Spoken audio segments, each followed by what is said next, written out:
Welcome to CWC Podcast, where leadership, culture and real-life lessons collide. I'm Chris Campbell, a former military leader turned business mentor and business project manager. I'm here to share stories, strategies and simple tools that'll help gain your edge. No fluff, no jargon, just practical conversations to help you grow. Let's dive straight in. Welcome back to the CWC Edge podcast. I'm Chris Campbell and today's episode is one I am so excited about. We're diving into lean manufacturing, not just as a business tool, but as a mindset, a way of working and even a way of living. Now, if you hear lean manufacturing and immediately picture complicated charts or endless jargon or corporate consultants with clipboards running around, let me stop you right there. Lean, at its very heart, is simple, it's practical, and it's powerful. I've seen it in action. I've felt the energy it can create, and I want to share that experience with you. Recently, I had the chance to visit a company called Seating Matters in Limavady in Northern Ireland. This is the home of Lean Made Simple, led by Ryan Tierney and his outstanding team, and let me tell you this, that visit was such a turning point for me.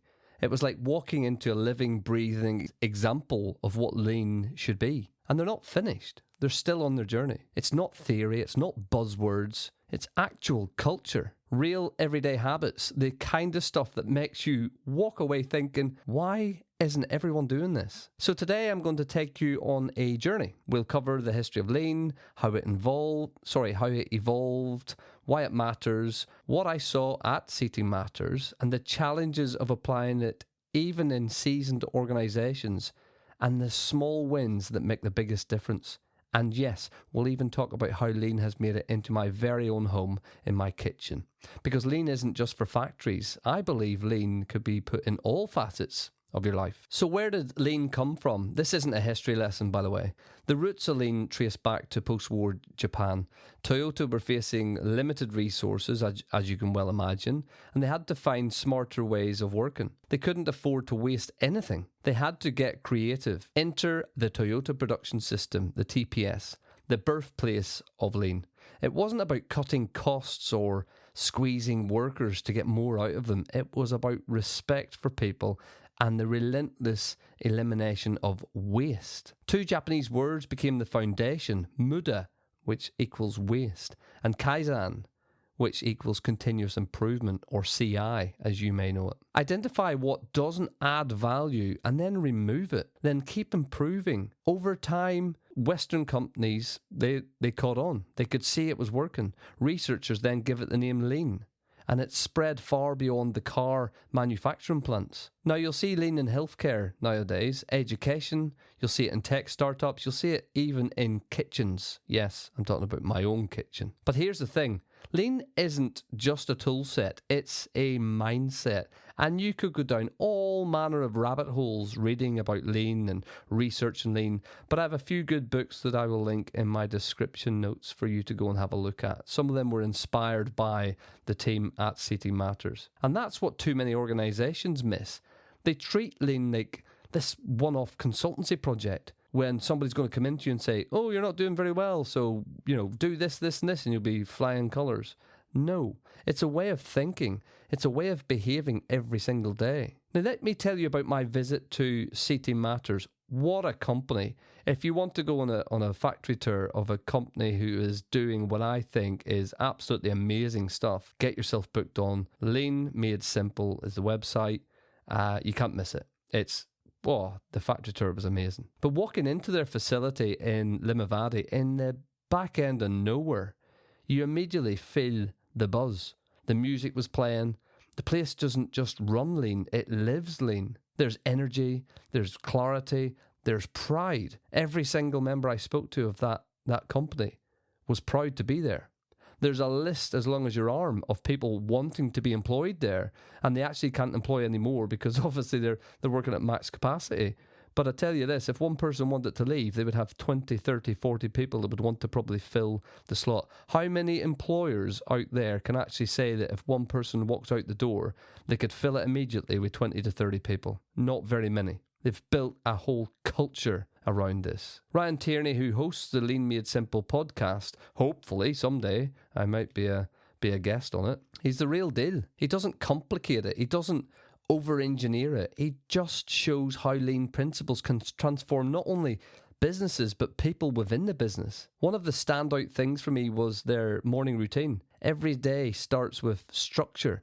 A quick stand-up meeting, the music was there, everyone was energized, everyone was aligned. We even did stretches, body stretches, to get us limbered up for the day. Everyone was clear. And then, after the morning meeting, they didn't just go and get cracked on with the work process of making the quality product that they do.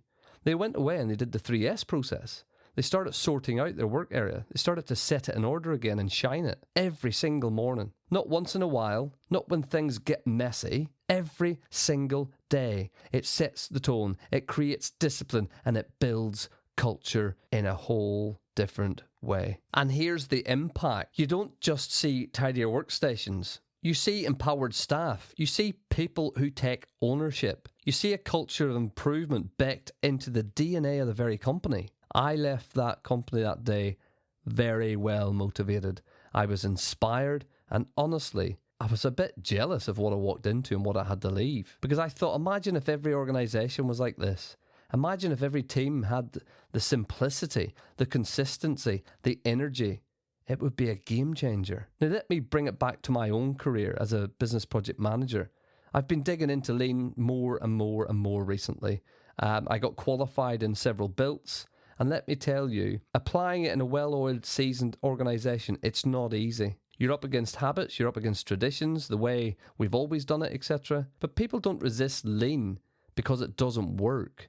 They resist it because change is uncomfortable. And we'll talk about change, and I have talked about change in other episodes, but we will delve into change a lot more over the coming season. But cultural change is the hardest project you will ever lead, by far. You can buy new machines, you can run a project on putting a bridge across a river, you can implement new software in a company, but changing how the very people that work for you or work with you think, behave and interact, well, that is tough. That's where lean becomes less about the tools and more about your leadership styles. Again, we've had leadership podcasts, and I will upload further leadership podcasts to delve deeper for those who want to delve deeper. You have to celebrate the small wins, the little wins, because in this massive culture shift of moving people from doing one thing to then reshuffling and trying to get them to do something else, the small victories are what create that momentum in a company. That's where my visit to Seaton Matters hit home.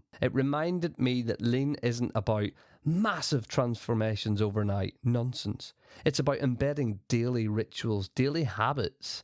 It's about persistence. It's about consistency and staying consistent throughout the challenge. So let's talk challenges in other organizations. Lean feels like a threat, people think. They think they mean that their jobs are going to get cut. They think that it means that there's going to be more job losses. They think that it means there's going to be more work for them to do. But that's where leadership has to step in. The leadership have to own this. They have to reframe it. Lean isn't about taking away. It's about giving back. It's about giving back time. It's about giving back clarity, about giving back pride in your work, at your work. We spend nearly over a third of our life in work. Why shouldn't we be proud of it? Don't quote me on that statistic, please. But you do hit walls. People hide behind. We've always done it this way. People are skeptical. Some will even sabotage what you're trying to do. And as a project manager and a mentor to certain people who's going through these processes of leaning their organizations, I feel those walls daily. But the trick is persistence. Persistence and proof. Show them what you've done. Show them how it's made lives better for people. When you can show that a 5 to 10 minute morning routine saves an hour or 2 hours of confusion later of trying to find stuff or not always having stock on site where you need it, the walls start to crumble.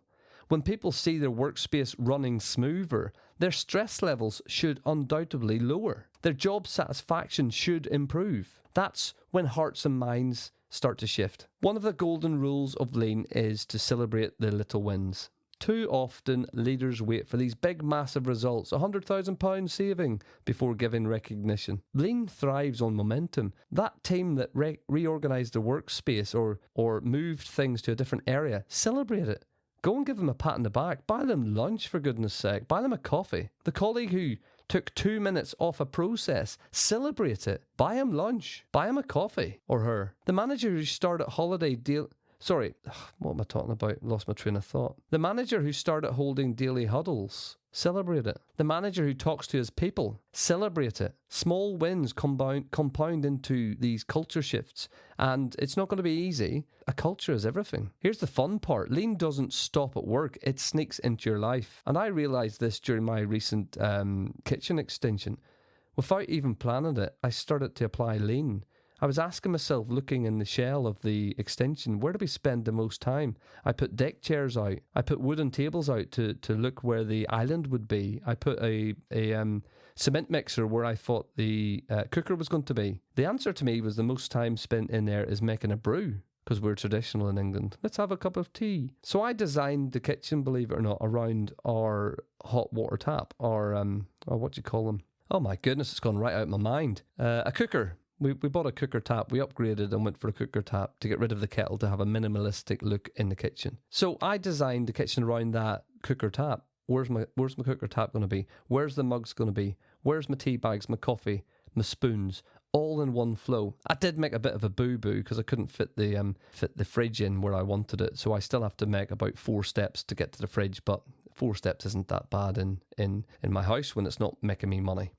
So no hunting for the spoons across the room anymore. I even doubled up on drawers. We didn't need extra drawers, but I thought, well, if we've got the cooker on one side and we've got the island on the other side where we do our preparing for food, we should have our preparing cooking utensils below the hob. It's easy to just grab it out, grab a wooden spoon, stir your stuff, and all the eating utensils and the sharp knives for preparing in the island worktop. Why? Because everything should be where you need it, when you need it. That's lean. That's a flow. And it makes life easier. And do I sound sad? Probably. Do I care? No. Because it might sound daft, but that's the beauty of lean. It's simple and it works everywhere. And I just wanted to give you a good example. And I've lived that example. The more I explore lean, the more I read about lean, the more YouTube tutorials I watch, the more TED Talks I watch about lean, the more I watch of Ryan Tierney's podcast, the more I see it is universal. In business, it cuts waste, it boosts quality and engages people. In your normal life, it can reduce stress. It can save you time when you're doing things. And it simplifies routines. Lean gives you clarity, and in a world that's constantly throwing complexity at us, clarity is priceless, people. For me, lean is no longer just a professional interest. It's a way of living. And my visit to Seaton Matters showed me what's possible when an organisation commits fully to a principle and gets behind the man that brought it to their company, Ryan Tierney. It's not just processes that change, people change, cultural change, and that's where the magic happens. So here's your short challenge for this week. Pick one area of your life. It could be at work, could be in life, where things feel a little bit messy, a little bit inefficient or stressful. Apply the 3S method, sort things out, set them in order, and shine them by cleaning, wiping, mopping, whatever. But sort what you don't need and put them in a red box. Put things where they make sense. Keep it clean. And that's it. Just start there. And when you see that difference, have a celebration dance in your kitchen if you do it. Celebrate at work with your colleagues. Look how well we've done this and we've cut time on X, Y, Z. Because the little wins lead to big cultural shifts, people. And when people see you doing it, other people will want to join in. That's it for today's episode of the CWC Age podcast. Lean isn't complicated, folks. It's simple, it's powerful, and it can be transformative. If you commit to it, trust me. My visit to Seaton Matters in Limavady in Northern Ireland, back in my home country, reminded me of that very nature. So thank you to Ryan Tierney and to the team for showing how lean made simple really works. And it really is in the name. Simple. For those of you listening, if you want to see what lean looks like in action, I cannot recommend a visit enough. And for your own life, start small. Make one drawer more organised. Start one morning routine. You'll be amazed at the ripple effect. Until next time, keep improving, keep simplifying, and keep your edge.